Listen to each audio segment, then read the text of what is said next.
go, and they can't be tracked. So what did I do? I changed all my strings to high E strings.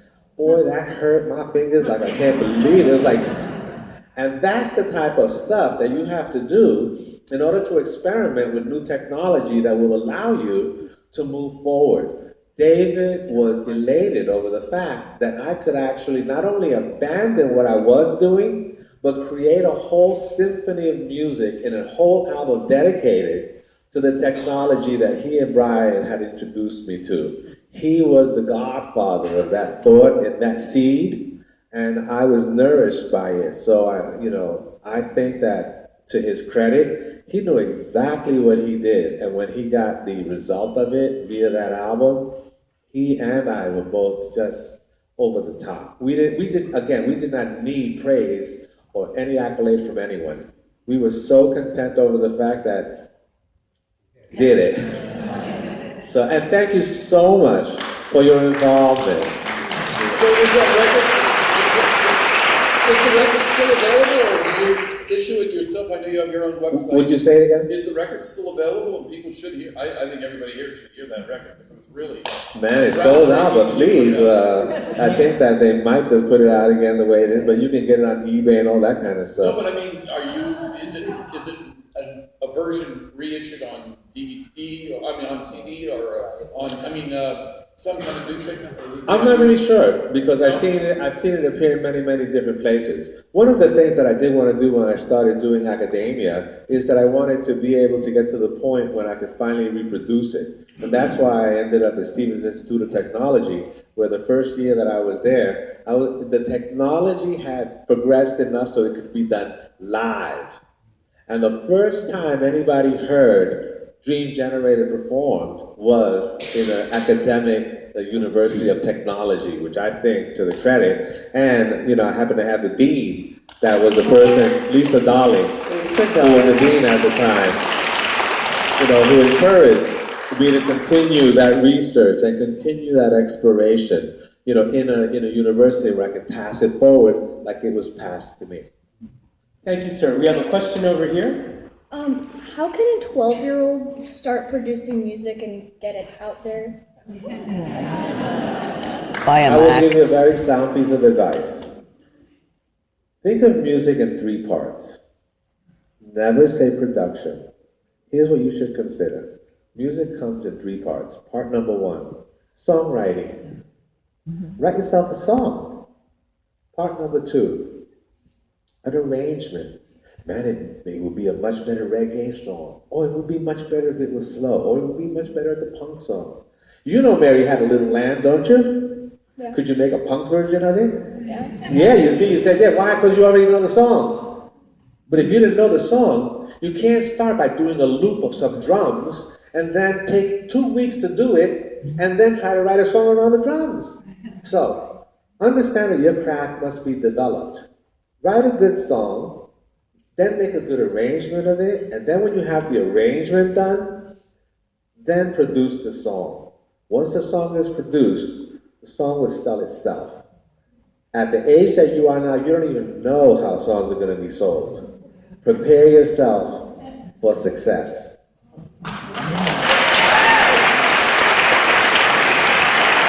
So we have a very special surprise after the Q&A, so stick around. We have a bunch of questions. We'll maybe make this into the lightning round if we can. Yeah. So we'll try to get to as many of you as we can.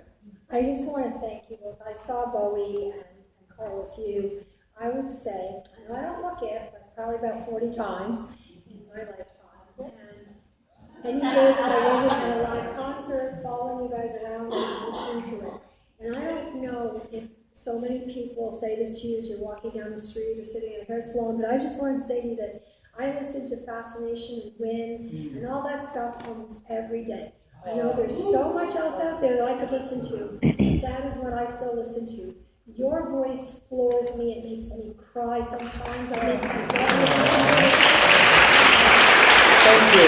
Thank you so much. I have 2 girls, they're 23 and 21. And I grew up in Toronto and we live here now. And when they were little, they used to do the road trip deliberately, not an airplane trip. Because I used to say to them, it's the only 10 hours I have to inundate you with the music that's going to change your life. And the other day, getting ready for her day, 23 years old, was singing Young Americans in the bathroom, so I was like, Thank you. the question I would like to just ask you as a corollary to what the other person was speaking about, I was there the night that the vigil was held outside David's apartment, and my daughter was with me. I just wanted to ask you, I mean, even as a fan, I didn't know, I was so shocked by the death. Did you see him recently prior to his death, and do you know if he was at peace with everything he had done, and do you think that he knew, I mean, I know he was commercially successful, but do you think he really knew how many people he moved in so many ways? I truly believe he knew how many people he moved. Yeah. We saw David at Tony Visconti's birthday party the year before he passed away. And we had a great time. It was hi, sweetheart, hi, darling, kisses, kisses, kisses. He hung out, we laughed, we talked, he spoke with Carlos. We celebrated Tony Visconti, and that was the last time we saw him.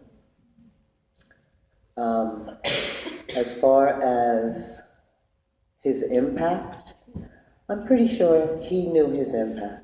He grew to know his impact. It wasn't from the beginning, it happened over time. But I think he knew his influence in the world. That's why he decided to leave a gift to the world, his fans, because he knew that he had touched people.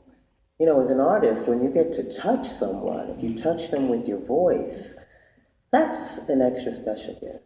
And I'm pretty sure David knew that. Well, you all have. Thank you. Thank you so much. Can you turn the microphone up slightly so we can hear them a little better? Okay. So I forgot to ask this on our interview. Who's your favorite hip hop singer now? Like rappers and stuff. Like what up? Like the kid. Like what these kids are into these days, like Drake and stuff. What's your favorite like hip hop singer? These kids. Do you have a hip hop artist, Carlos, or rapper? I like crazy stuff like D.A.M and stuff like that. So. I have one. Okay. I like Migos. In the kitchen there's twisted like it's stir fry. In the kitchen there's She's been this around the house. I don't know what she's talking about. That's just my question. Okay. Bye. Bye. Goodbye. Hello, Carlos and Robin. Hi, Brian. Thank you so much for doing this. We've all been waiting a long time for this moment. Oh, You know thank it, and it's just been amazing. Thank you. So, Carlos, as David's musical alter ego and music director for 30 some odd years, in terms of your collaboration and his process, were you involved with the lyric writing at all, or where did that part come in with David? Would he start with a groove? Would he hear a sound? Or when did the lyric make its appearance? I have absolutely nothing to do with lyric. In an arena like that, stay the hell out of Bowie's way. Why on earth would I?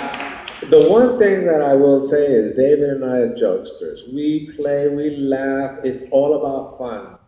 So when it comes to the depth and meaning of his lyric and the understanding that he has in his delivery system to his people, I never involved myself in anything like that. He is the master of his own mind, and I would never go that deep.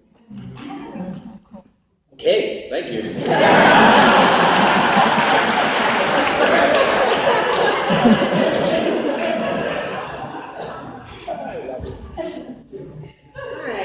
First of all, thank you so much. This was really, really wonderful today, and I've been looking forward to this for a long time. I wanted to ask you, Carlos, pretty soon after David died, I read an interview of you, I think it was in Rolling Stone magazine, and you said that you wanted to have an event, like a talk and kind of like a listening party to really appreciate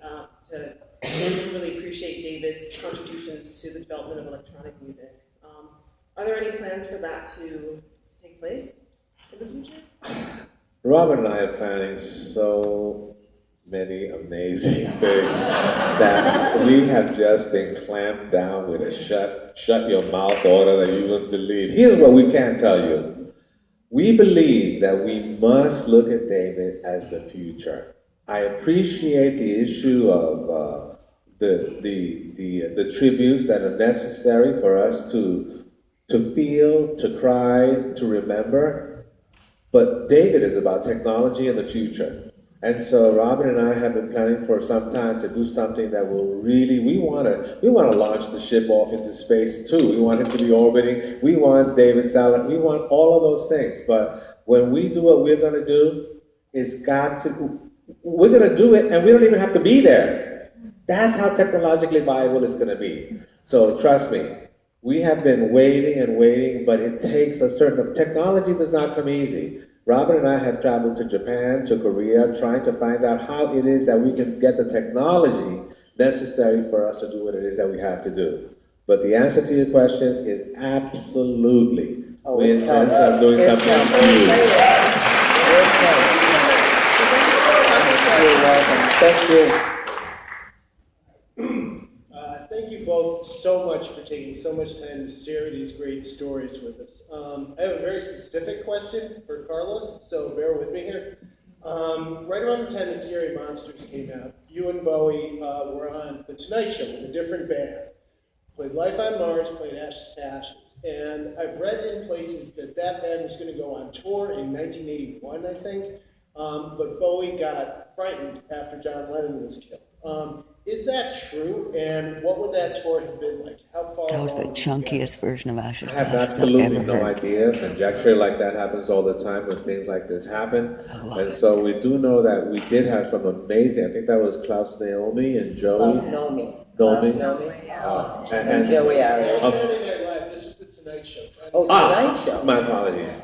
But no, we really had no plans like that. And mind you, I don't really get advance notice like that. I usually get, you remember, ring, hello Carlos, you busy? Hey, tomorrow, I can't do it tomorrow, but it's my birthday, but maybe it's like that. So with all due respect, I wasn't privy to that type of information. Had he wanted to, it would have been done. We have one question over here. Yes. Hi, Robin. Hi, Carlos. Hi. So I was a teenager in the 80s when all this music came out, and it was a big part of my life. About 4 months ago, my 10-year-old daughter came to see the exhibit, and it grabbed her in, I feel, much the same way that it impacted my life. She came home and she watched every David Bowie video she could find on YouTube, and this went on for days and days and days and days. She's here with me today. My question is, what do you attribute the lasting impact of this music? And you just said David Bowie is the future, and maybe that's the answer, but what do you think it is? Why does it grab us all this way? I think that they are, I think that the mind's eye is an amazing thing. I think that the image-making faculty is an amazing thing. I think that us as human beings have the capacity to envision things where words have no meaning, words are unnecessary. Many artists in their lyrical sense are able to take something and implant it in your brain that does not relate to the written word. Hendrix used to do it all the time, half a mile away if you travel by Dragonfly. What the hell are you talking about? So you have all these ability for David to be able to say one thing, place one image in your brain, and in the very next sentence, either negate it, eradicate it, or do something that gives you another image. It's up to you to figure out if they are actually connected. And so this ability for you to be able to play around with what you think it is, hear a knowledgeable journalist explain what he thinks it is, and then David goes on some show and totally confuses everybody by throwing some nonsense and lobbing a grenade of nonsense, and everybody goes, well, that can't be. So again, it is up to your own devices to be able to decipher all music, whether it's David's or anyone else. But I think that David really had his thumb on the way of really being able to get to your soul, to your heart, to make you feel what is relevant to you. That is what will cause meaning. Meaning is irrelevant if it doesn't reflect on anyone. Great for you, but maybe not for me. And I think meaning remains the same no matter what time it is. When you were 18, when I was 17, when he was 25, the meaning remains the same. David spoke to generations. He spoke to his generation and generations beyond. His lyrics they're relatable. We can talk to these people right here in the front row that I've known since 1974. Those lyrics impacted these two women here tremendously, and the Cigna kids. So now they've also impacted my daughter, who generations after. And the man knew how to turn a verse. He knew how to touch you with what he wrote. And I think that lasts forever. Will keep going. And that's part of the whole thing about he's the future, you know? Lauren, how are we looking on time for questions? Okay, a few more questions, and then we have a surprise. So let's continue, but just try to please make it brief. Hi, thank you for sharing your stories today. I'm sorry, more volume, please. Thank you for sharing your stories, and Carlos, thank you for mentioning the laughing gnome. I have a question about influences. I know that musicians can hear things in music that most audiences don't. I wonder if you could mention a song or a performer or a type of music that might not be obvious or well known, but was a touchstone for you and Bowie while you all were working together. I think that one of the most important ones probably craft work. Only because it really was a benchmark for a new form of music that seamlessly coincided with the technology that we were granted. Remember, it was out there, but it wasn't for the layman, it wasn't for us people. And so for us to be armed with it and then get such an example of it, also, every as Robin said, every generation comes with its own, components. The ability to do songs that were like 7 minutes long, I mean, we couldn't do that in the 50s. Everything was like 3 minutes long. In the 60s, they were a little longer, but once disco music came in, a 7 minute, station to station introduction was 4 minutes and 20 seconds long. Why? 420. Extra.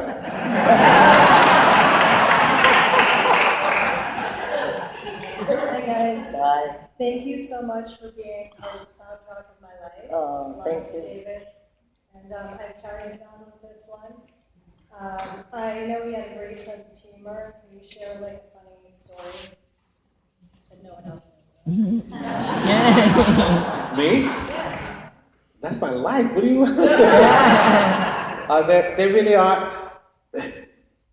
I don't think that funny is necessary when something's ironically happen, satirically happens. It's just the place that you're at to receive them. We were taught at a very early age to turn poison into elixir.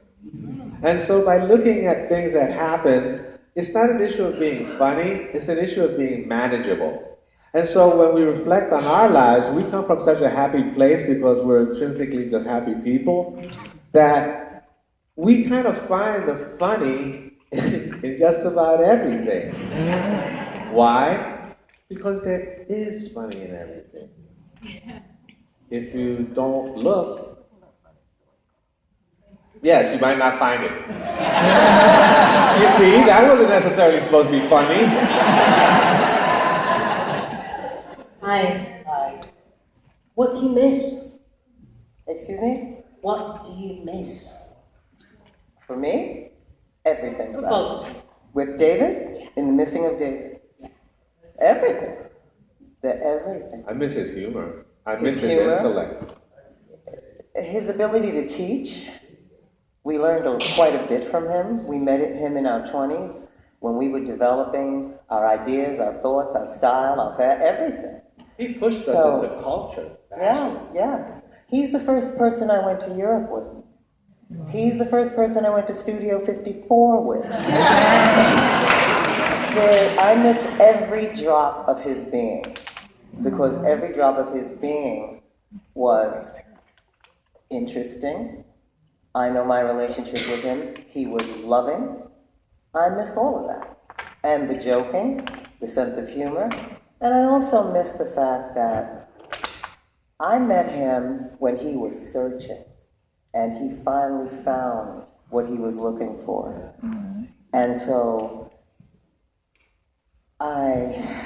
it hurts my heart for him not to be here, because he had found his quest. He had completed his quest. He found the woman he loved. He had his children.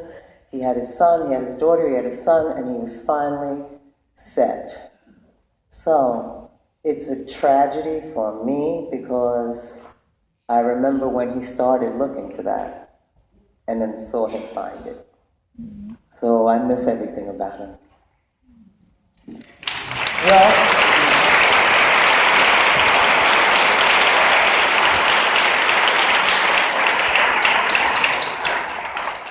Well, music is a way to continue healing and celebrating, and that's what Robin and Carlos have planned for us now. Carlos has to tell a little story. Okay. I'd like to give you a little. I'd like to give you a little backstory. There are two songs that Robin and I love. I love Stay. Robin loves John, I'm Only Dancing Again. Okay, from a show of hands, I'm not trying to separate the audience, but I'm just trying to separate the audience. Who are Stay fans? Who are John, I'm Only Dancing fans? All right, we got ourselves a little. All right. Whoa! Okay, wait a minute. Hold on. Don't you? No. Here's the deal. They're both the same song. I'm not. Every time I say something, they think I'm playing around. That's why I brought my guitar, to show you. I'd like to introduce my daughter, Leah Lorien, Grammy-nominated dance artist, writer, and composer.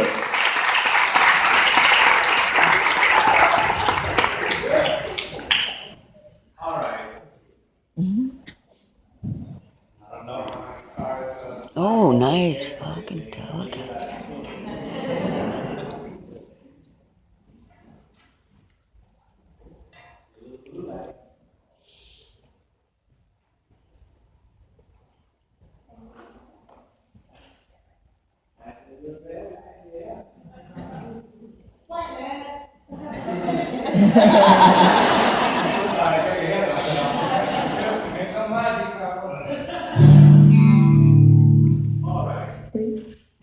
Stay and John Wikane dancing on the same song. David and I would do that all the time. Trick you guys like crazy. Love every minute of it. He would come and say, "Carlos, what are we gonna do?" I said, "I don't know." He said, "You have any arrangements stuff?" I said, "How about this arrangement for this song?" He said, "Great." Then he would change the lyric. I told you, just to believe me. Check. See? Okay. I'm gonna play Stay. Remember, it's only one guitar, I'm not a band. I'm gonna play Stay, parts of Stay, and parts of John, I'm Only Dancing. And you know, the introduction is very simple.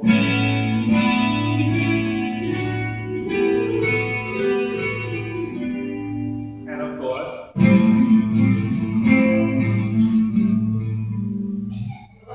they're the same, yo.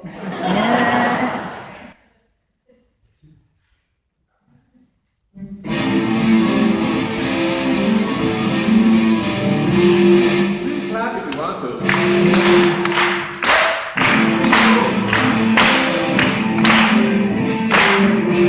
Man, stop it. Your tuning is terrible.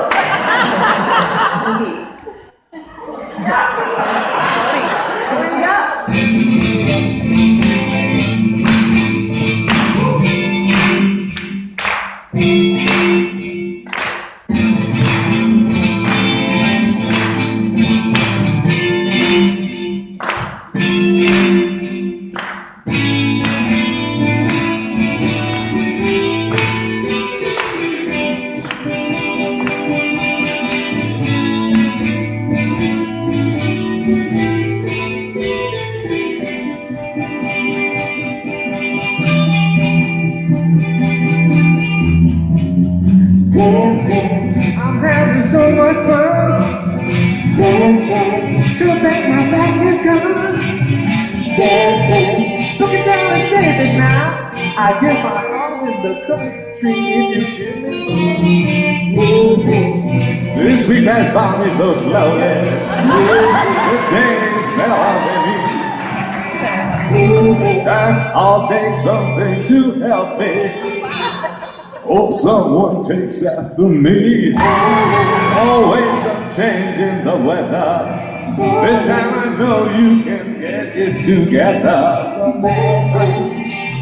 Mention tonight. That would be crazy tonight. Stay. That's what I meant to say or do something. But what I never say, stay this time. I really meant to so bad this time. She tells me you can never really tell. Don't get me wrong. I want something you dancing.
God bless you all, and thank you so much for your kindness and your consideration. Carlos Alomar! Robin Clark!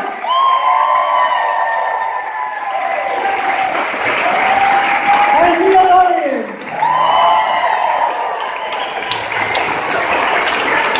Thank you all so much for coming on this afternoon. Thank you to Lauren. Thank you to Jason. Thank you to Matthew.